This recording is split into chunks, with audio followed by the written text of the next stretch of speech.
Hello everyone, welcome to today's tutorial. Today we are going to talk about Villa-Lobos number 2, I Want to Be Happy.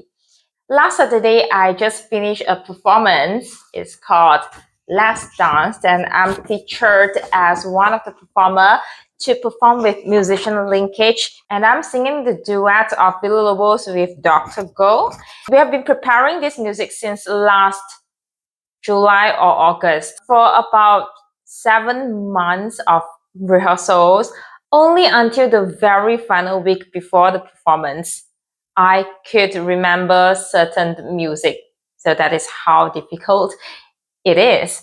The reasons that I'm doing this video series is because the first time I listened to the music, to me it was like, oh my gosh, there's no pitch, and how am I going to sing it? It's just difficult in terms of polyrhythms and intonation. But I'm not going to cover a lot of polyrhythms in this series because I've made polyrhythm as the main topic in Ravel's AZ Polyrhythm Step-by-Step Guide. If you need help about polyrhythms, please go to the link and check out this course. Before we start to discuss the difficult notes in piece number 2, please go and check out the discussion about just intonation, because in that video, I shared a bit of information of how we should listen to the music, to the melody, and to our violin accompanies a bit differently when we listen to the piano. I'm also expecting you to already know about solfeggio, because the difficult part of this music is that it changes tonality after every 3 notes, because we need to do the calculation of this constant change of key. I will not go through the whole piece, but I'm going to pick up certain parts that is very, very difficult. And this is how I interpreted the story of this vocalize. We call it a vocalize is because we do not have any lyrics, just sing on a vowel, and I picked to sing on the vowel A. If you remember the synopsis of the first piece, the girl and the song, and in the lyrics, this girl, a happy girl, she met an old lady with a lot of clothing on her head that she carried. And in my imagination, this old lady in the old Brazil is having a difficult time. So I think I want to be happy. The I is this old woman. So let's look at the pickup before bar 14, which is the C sharp, A, and B flat. I want to share with you my breakthrough here is about how we want to be flexible in narrowing down or to expand the wideness of the intervals. The trick here is to think the C sharp and A as A major, and think the C sharp as Mi and A as Do. Mi, Do. And then this one is Ra, Mi, Do, Ra. Now let's look at bar 14. There is a B flat and E and B flat again. So there's only one flat. I'm thinking it in F major. Once we already know that major third, I'm changing my mindset to think the whole melody here in F major. And then now we think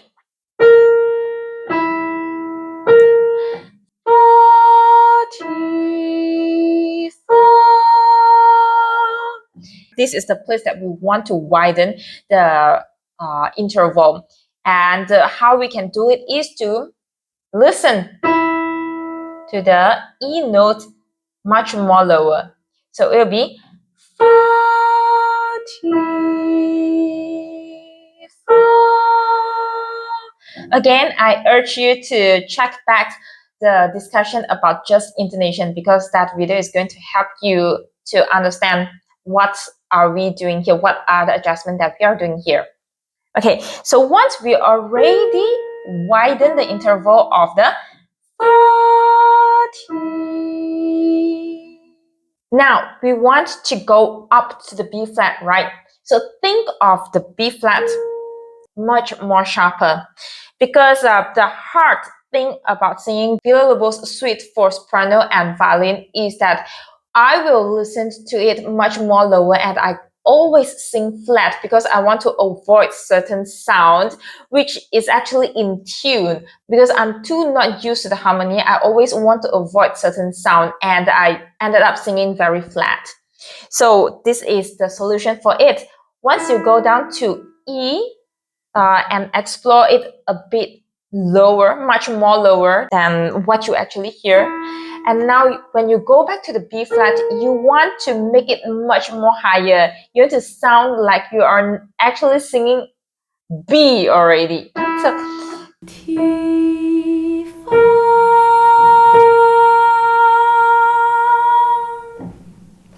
So that is the first chord that we cracked for piece number 2.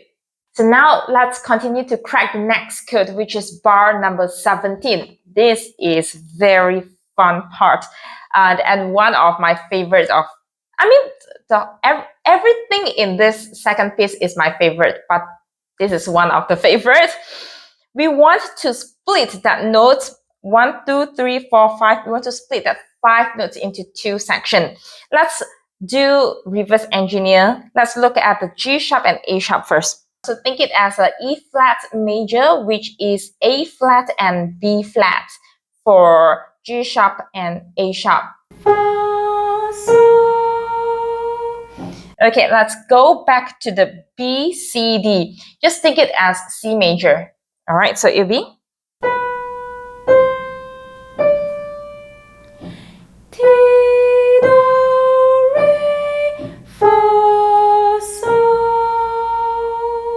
So how we connect the re to fa, so. So the secret lies in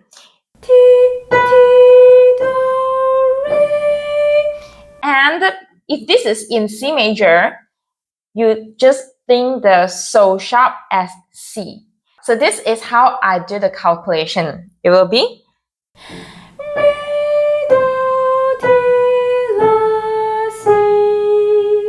and sing the interval. And then let's finish up the melody. C, fa, sol. As if fa, sol, la, ti, do. Okay, and we're going to do this a few more times. This is how we do.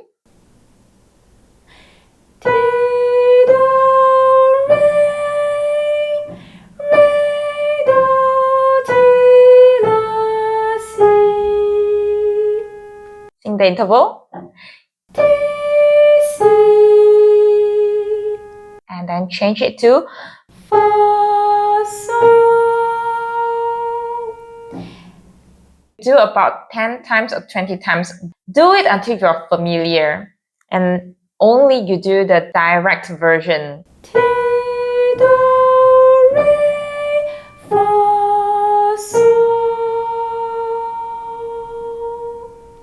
We're almost there, but one last tip for you is when you play with the accompaniment, right,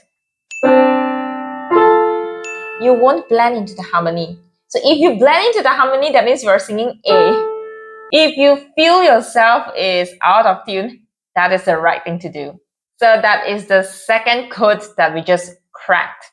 Continue to bar 20 to bar 23 is another part of my favorite. Here we can see the notes B, C, D, E flat, G flat, and then we can see the piano part with a C flat, A flat, and B flat. We want to listen to this sound. If you're in E flat major, this is C, La, Ti. But now suddenly we have E flat and G flat. That means we are going to modulate. We have a tonicization here. So from C, La, Ti. when we arrive T, we have to change our thinking to G minor already. In G minor, D will be our sol. Because this is a minor, it sounds like this. So let's just do this 1, 2, 3, 4, 5 notes, thinking in 2 different keys, yeah? Let's do the calculation. Si, la, ti, change.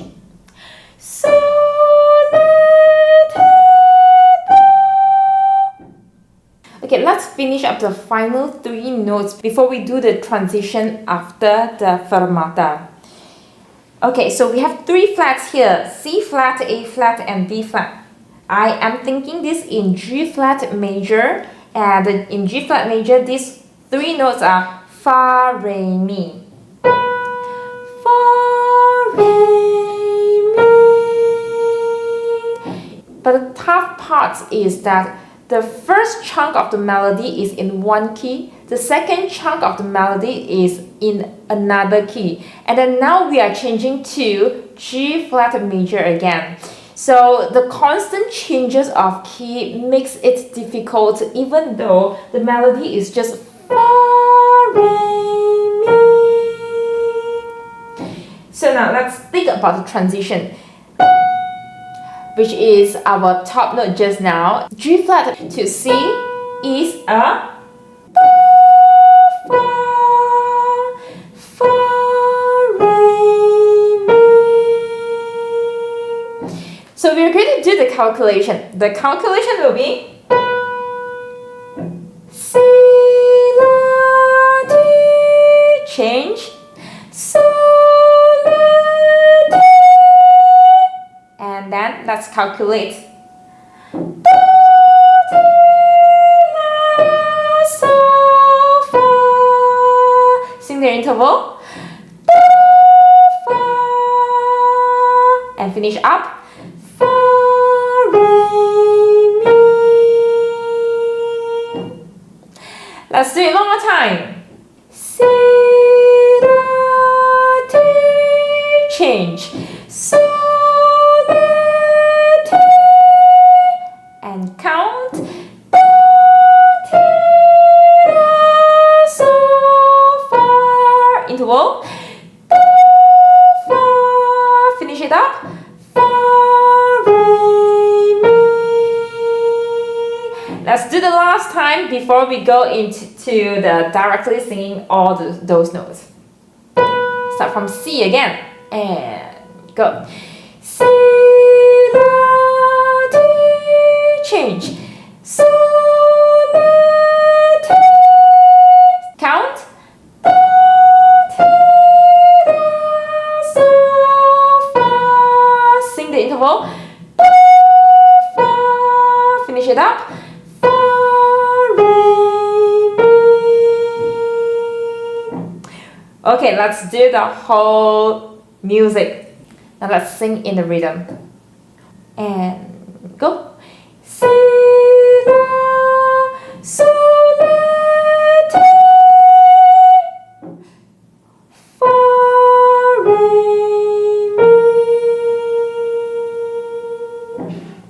So one last tip here is when you do the Fa, Fa, Re, when you come back to the Mi, think of the Mi much more higher because we are constantly changing key here. The problem that I encounter is that I'm singing the B flat too low. We can't get any notes from nowhere here.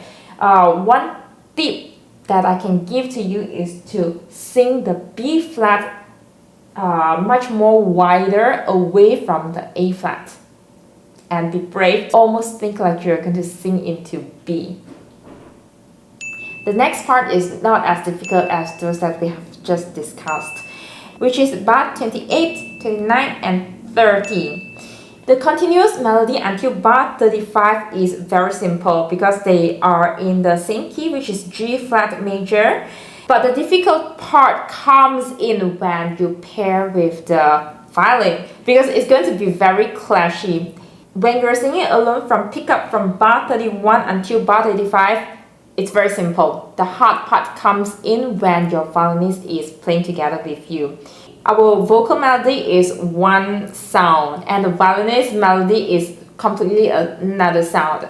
So there are two things that you have to be very firm is the counting when you're singing alone. So the trick here is to think your G flat, which is your Do, is 3 counts. And then your D flat is 4 counts. Just think like this, because these 2 bars is a place that with a very high tendency to make mistake.